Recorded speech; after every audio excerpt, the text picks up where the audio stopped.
السلام علیکم۔ مولانا سجاد نعمانی کی مزید ویڈیوز دیکھنے کے لیے ہمارے چینل روحانی راز اسلامک ورلڈز کو سبسکرائب کریں اور ساتھ میں بیل آئیکن کو کلک کر دیں۔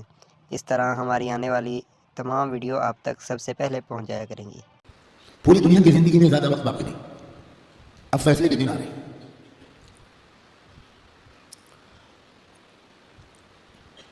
پہلے جیسا اب زمانہ نہیں ہے، ایک ایک دن گزر رہا ہے، یہ فیصلے کے دن سے ہمیں قریب کر رہا ہے۔ اور فیصلے کے دن کی جو سب سے بڑی علامت ہے جب فیصلے کے دن قریب ہے وہ ہے فلسطین کے حالات،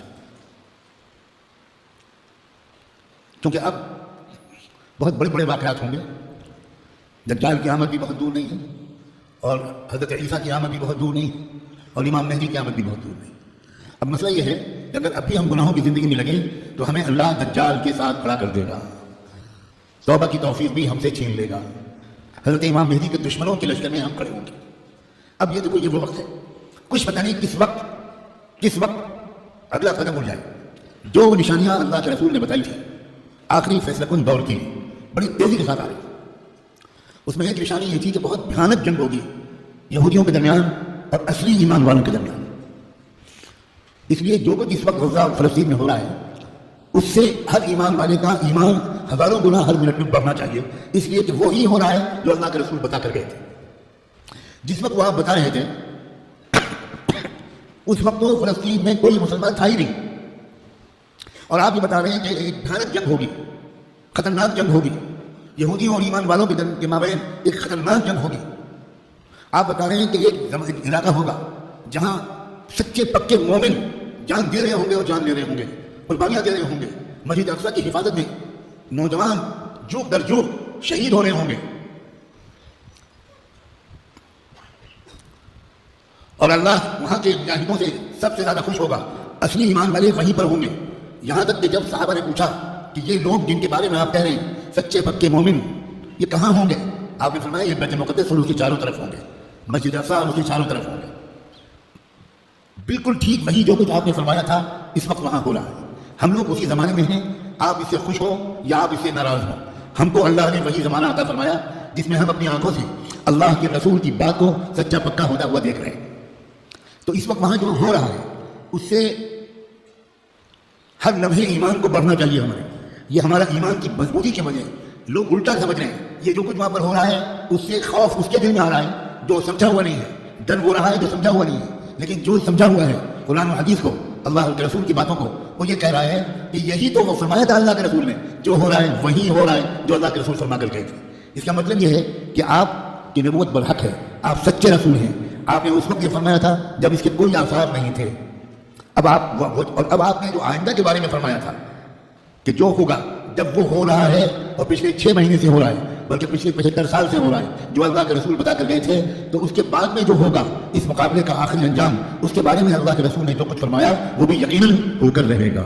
اور وہ کیا ہوگا؟ وہ یہ ہوگا کہ اللہ کے کلمے کا بول بالا وہاں سے پھیلنا شروع ہو کر پورے عالم کی ہر کچی پکے گھر میں اللہ کا کلمہ داخل ہوگا، پوری زمین پر انصاف کا نظام قائم ہوگا، اللہ کا حکم چلے گا، باطل ٹوٹے گا، حق کا غلبہ ہوگا، ایمان والوں کو اللہ تعالیٰ عزت، حکومت، اقتدار، طاقت، غلبہ دیں گے، ان کی قربانیوں کے انعام کے طور پر ضرور دیں گے۔ اور پھر دجال کا قتل ہوگا، دجال سے چھٹکارا ملے گا، پوری دنیا میں لا يبقى بيت مدر ولا وبر الا وتدخل فيه كلمة الاسلام بعز عزيز او بذل ذلیل۔ اللہ کے رسول کے حدیث کے الفاظ ہیں کہ کوئی کچا پکا گھر یا کوئی خیمہ ایسا نہیں بچے گا جس میں اللہ کا کلمہ داخل نہ ہو جائے، طاقت کے بل پر یا قبول کر کے داخل ہو کر رہے۔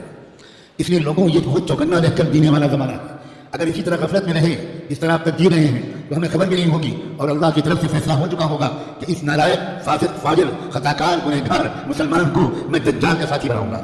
یہ امام مہدی کا ساتھی نہیں بنے گا، یہ حق کا ساتھی نہیں بنے گا، یہ سچ اور انصاف کا ساتھی نہیں بنے گا، یہ مظلوموں کا خادم نہیں بنے گا، یہ ظالموں کا ایجنٹ بنے گا، یہ ظالموں کا مخبر بنے گا، یہ ظالموں کا دلال بنے گا، 4 پیسے کے لیے تھانے پہ جا کر مخبری کرے گا۔ یہ فیصلہ کسی لمحے ہمیں سے کسی کے بارے میں ہو سکتا ہے۔ کو یاد رکھنا، میں نے اللہ کی توفیق سے اپنی بساط کے مطابق بہت لمبی بات کو چند جملوں میں سمیٹ کر آپ کے سامنے رکھ دیا ہے۔ قسم کھا کے کہتا ہوں اس میں ذرا بھی مبالغہ نہیں ہے، فیصلے کا دن قریب ہے۔ اب اگر گناہوں کی طرف واپس لوٹے، اب اگر پچھلی زندگی کی طرف واپس لوٹے، جن غلطیوں کو چھوڑنے کا فیصلہ کیا ہے، بار بار اللہ تعالیٰ سے عہد کیا ہے بار بار رو رو کر انفرادی اور اجتماعی طور پر یہ ارادہ کیا ہے کہ اب گناہ کی طرف واپس نہیں جائیں گے. دوستو اب اگر واپس گئے تو پتہ نہیں پھر دوبارہ توبہ نصیب ہوگی کہ نہیں. کیونکہ یہ جو دن اب آ گیا زمانہ, اس زمانے کو پہچاننا علماء کا فرض ہے. علماء کی ذمہ داری ہے کہ وہ اس دور کو پہچانے. پچھلے دور کی روایتی باتوں سے کام نہیں چلے گا. اب آپ کو اکابر علماء کے پاس رہنا پڑے گا, کچھ مہینے گزارنے پڑیں گے, تربیت لینی پڑے گی, ان کا اعتماد حاصل کرنا پڑے گا. جب اعتماد ہوگا تب وہ آپ کو خاص خاص باتیں بتائیں گے, تب وہ آپ کو اپنے سینے کا علم منتقل کریں گے, تب آپ کو وہ امانت سونپیں گے, آپ کو ایک ذمہ داری سونپیں گے کہ بھائی کس طرح امت کے عوام و خواص کو, امت کے مردوں اور عورتوں کو, اور خاص طور پر امت کے نوجوانوں کو کس طرح سنبھالنا ہے. سب سے زیادہ بنیادی بات اس وقت مجھ کو اپنے سے بھی کہنی ہے اور آپ سے بھی, وہ ہے استقامت. اب جمنا ہے, کہو انشاءاللہ.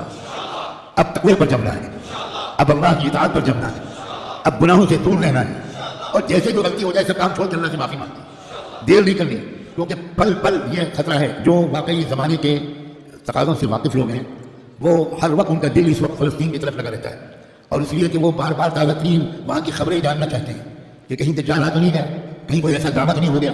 یہ غفلت کے ساتھ زندگی کے دن نہیں ہیں, غفلت کے ساتھ گزارنے والے دن نہیں ہیں, یہ بہت ہوشیاری کے دن ہیں. اور یہ بھی یاد رکھنا, الٹے سیدھے مقلدوں اور مولویوں, الٹے سیدھے جو اپنے آپ کو عالم کہتے ہیں وہ ہیں وہ جاہل, ان کی باتوں کے چکر میں مت آنا. وہ طرح طرح کی باتیں تم کو بتا کر تم کو غلط راستے پر لے جائیں گے. جو سچے پکے اکابرین ہیں, بڑے بڑے بزرگوں کی صحبت یافتہ, قرآن مجید کے مفسر, قرآن کو گہرائی سے سمجھنے والے, اللہ کے رسول کی منشا کو سمجھنے والے, پوری زندگی کے 2400 گھنٹے اللہ کے دین کی خدمت میں گزارنے والے, جن پر وقت سارے بزرگوں نے اعتماد کا اظہار کیا, ان کی بات ماننا ہے. ورنہ سوشل میڈیا پہ جاؤ تو 50 انجینئر ملیں گے, اور 50 ڈاکٹر ملیں گے, اور 50 طرح طرح کے لوگ ملیں گے جو اسلامی پروگرام چلا رہے ہیں. ہمارے نوجوانوں کو نہیں معلوم کہ اسلام کی ویب سائٹس کے نام سے جو ویب سائٹس چل رہی ہیں اس میں سے تقریباً 70% یہودیوں کی ویب سائٹس ہیں, اور باقی قادیانیوں کی ویب سائٹس ہیں, کچھ ہمارے ملک کے ہندوؤں کی ویب سائٹس ہیں جو اسلام کے نام پر چل رہی ہیں, اور اس میں قرآن کا درس ہوتا ہے, احادیث کا درس ہوتا ہے, مسئلے بتائے جاتے ہیں, اور ہمارے نوجوان وہ بیچارے بجائے علماء سے جڑنے کے وہ سوشل میڈیا سے مسئلے معلوم کرتے ہیں. ابھی مجھ سے چند دن پہلے یہیں کسی نوجوان نے پوچھا کہ ہمیں بعض مسئلے معلوم کرنے پڑتے ہیں تو ہم سوشل میڈیا پر جاتے ہیں, وہاں پریشانی ہوتے ہیں کہ الگ الگ سائٹ سے الگ الگ جواب ملتے ہیں. میں نے ان سے پوچھا کہ جب آپ بیمار پڑتے ہو تو سوشل میڈیا پر جا کر علاج کراتے ہو, آپ کو کینسر ہو جائے تو آپ فوراً سوشل میڈیا کی سائٹ کھولو کہ ٹریٹمنٹ آف کینسر, اور علاج شروع کرو, تو اتنا ضرور فائدہ ہوگا اس علاج سے کہ اگر وہ علاج نہ کراتے تو سال 2 سال گھر والوں کو تیمارداری کرنی پڑتی. سوشل میڈیا کے علاج سے انشاءاللہ بہت جلدی گھر والوں کی پریشانی دور ہو جائے. جب آپ کو کوئی مقدمہ لڑنا ہو, کوئی عدالت کا مسئلہ قانون کا ہو, تو آپ کس کے پاس جاتے ہو؟ کسی انجینئر کے پاس, کسی انجینئرنگ کی سائٹ کے پاس جاتے ہو کہ بھائی ہم کو فلاں قانون معلوم کرنا ہے کہ انجینئر صاحب بتا دیجیے. تو انجینئر صاحب اگر آپ کے خاندان بھائی ہیں تو وہ آپ کو مسئلہ بتانے کے بجائے یا مشورہ دینے کے بجائے اپنے چپراسی سے کہیں گے تو بائک پہ بٹھاؤ اور دماغ کے ڈاکٹر کے پاس لے جاؤ, اور دیر نہ کرو, جلدی کرو جلدی. بھائی جب کوئی مسئلہ معلوم کرنا ہے تو سوشل میڈیا پہ مت جاؤ, کسی محقق عالم کے پاس جاؤ, ان سے بات پوچھو. اس لیے موجودہ زمانہ کیا ہے, یہ دور فتن کیا ہے, کس کس ترتیب سے فتنے آنے والے ہیں, کیا ہونے والا ہے, دنیا بھر کے حالات کیا علامتیں دکھا رہے ہیں, کیا آثار ظاہر ہو رہے ہیں, برصغیر ہند و پاک میں کیا تبدیلیاں ہو رہی ہیں, سرزمین فلسطین میں کیا حادثے رونما ہو رہے ہیں, عالم عرب میں کیسے مشرک لوگوں کا قبضہ ہو گیا ہے. عرب حکومتیں اس وقت مندروں کا افتتاح اپنے عرب ملکوں میں کرا رہی ہیں, مندروں میں بیٹھ کر افطار پارٹیاں ہو رہی ہیں. عرب حکام کس طرح اس وقت مشرکانہ نعرے بلند کر رہے ہیں. یہ سب آخری زمانے کی علامتیں ہیں. اللہ کے رسول یہ تک فرما گئے تھے کہ قیامت اس وقت تک قائم نہیں ہو سکتی جب تک جزیرے عرب میں بت پرستی پھر سے نہ شروع ہو جائے. اب دنیا حیران ہے کہ ابو ظبی میں مندر کیسے بن گیا, اور ان سارے عرب حکومتوں حکام کو کیا ہو رہا ہے. دنیا حیران ہے کہ سعودی عرب کے شہزادہ محمد بن سلمان اس قدر کافرانہ, فاسقانہ, گمراہانہ عقائد اور اعمال میں کیسے پھنس گیا. دنیا اس لیے حیران ہے کہ دنیا کو نہیں خبر تھی کہ یہ سب بتا چکے ہیں محمد الرسول اللہ صلی اللہ علیہ وآلہ وسلم. یاد رکھنا بھارت کے مسلمانوں, ہم محمد بن سلمان پر ایمان نہیں لائے ہیں, ہم محمد بن عبداللہ صلی اللہ علیہ وآلہ وسلم پر ایمان لائے. ہمارا کسی حکومت سے کوئی تعلق نہیں. اے سعودی حکومت کے گمراہ بادشاہوں, اے دبئی اور ابو ظبی کے گمراہ حکمرانوں, ہمارا تم سے کوئی تعلق نہیں. ہمارا تعلق محمد مصطفیٰ احمد مشتبہ سے ہے, ہمارا تعلق قرآن سے ہے, ہمارا تعلق حدیث سے ہے, ہمارا تعلق حرم شریف کے جدید ہوٹلوں سے نہیں ہے, ہمارا تعلق مکہ اور مدینہ کے ان یادوں سے ہے, ان واقعات سے ہے جن کا سلسلہ شروع ہوا تھا محمد رسول اللہ کی پیدائش سے, اور اس کے بعد نبوت سے, اور اس کے بعد ہجرت سے, بعثت سے, ہجرت سے, اور پھر اس کے بعد بدر سے, احد سے, حنین سے, احزاب سے, عدسیہ سے, یرموک سے. ہمارا تعلق ابو بکر صدیق سے ہے. ہمارا تعلق تم سعودی بادشاہوں سے اور حکمرانوں سے نہیں ہو. بھارت کے حکمران کسی عرب حکومت کے نمائندے نہیں ہیں. بھارت کے عوام مسلمان کسی بھی عرب حکمران کے نمائندے نہیں ہیں. بھارت کے مسلمان غلام ہیں محمد الرسول اللہ. ہمارا رشتہ سیدھا ان سے ہے. تمہارے محتاج بالکل نہیں ہیں، قطعاً نہیں ہے. تم غلط کرو گے تو ہم غلط کہیں گے. ہمیں اس بات کا کوئی اندیشہ نہیں ہے کہ تم ہمارا ویزا بند کر دو گے، تم ہماری حاضری اس جگہ بند کر دو گے. سب کچھ اللہ کے ہاتھ میں ہے. ہمارا تعلق ایمان سے، قرآن سے، اپنے بزرگوں سے مضبوط ہونا چاہیے. بار بار کہہ رہا ہوں، کتابوں کا مطالعہ پڑھنا چاہیے. مجھے تم سے سخت شکایت